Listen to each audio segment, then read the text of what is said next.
My name is Dana Syverson.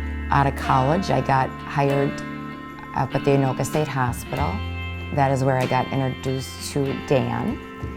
His mother worked there, and she set us up on a blind date. We pretty much fell in love right away. We moved in within 3 months of knowing each other. We loved each other's families. We had met a lot of friends. We were married for 14 and a half years and together for 19 and a half years. Dan was hilarious, and I remember on our blind date, I wasn't sure I was necessarily attracted to him, but his personality was what got me. He was a very funny man. He could light up a room, walk in, and just have everybody laughing within a few minutes.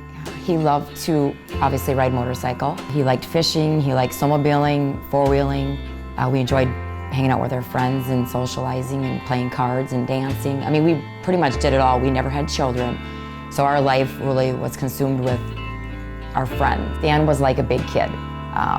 Anytime our nieces and nephews knew they were coming to stay with us for the weekend, they were very excited because they knew Dan always had something up his sleeve, whether it was playing a joke or a prank on the kids, but he always had them laughing and he was always entertaining. He had such a zest for life and he was always happy and smiling and laughing, and I don't think there's one person that could truly say one bad thing about him. He just had a zest for life and he attracted people to him. He had a lot of great friends.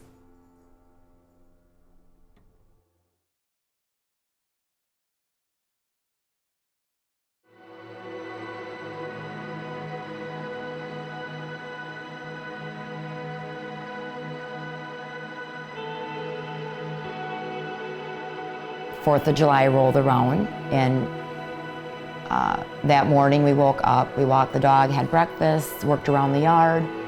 Dan said, are you sure you don't want to ride today? I'm like, no, we rode all day Sunday. I'm kind of tired of riding. And I said to him, do you really have to ride again? We literally rode 12 hours on Sunday. He says, Dana, you know the 4th of July is my favorite holiday, and I love riding motorcycle. I'm going to ride with a few people in the group.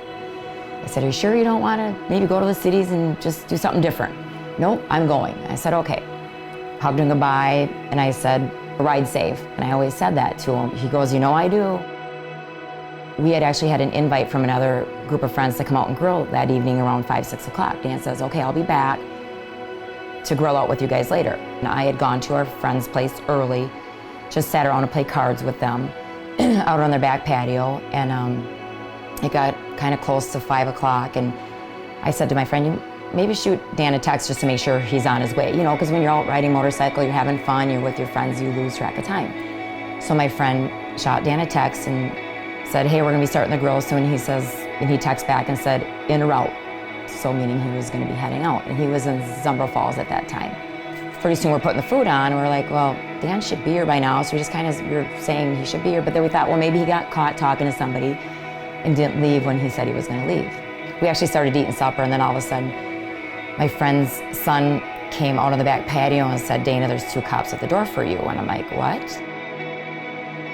And it didn't even register at that point that something may have happened to Dan. I didn't even, so I went to the door, and there was 2 cops there, and they said, you're Dana Syverson, correct? And I said, yeah. And they said, well, we're here to let you know that Dan Syverson was in an accident.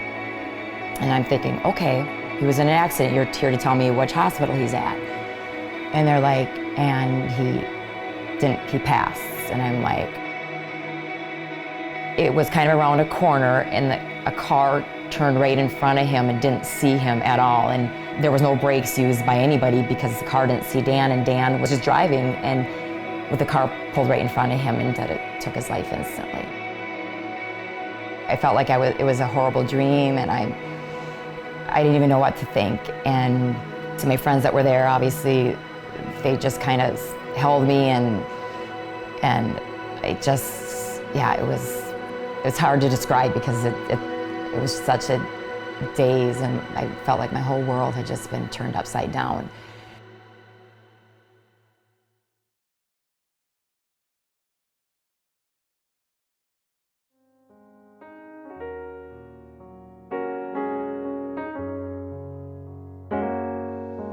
The first year after Dan passed was the toughest. It was all the firsts that happened. such as birthdays, holidays, going on vacation, and just going to the store without him was difficult.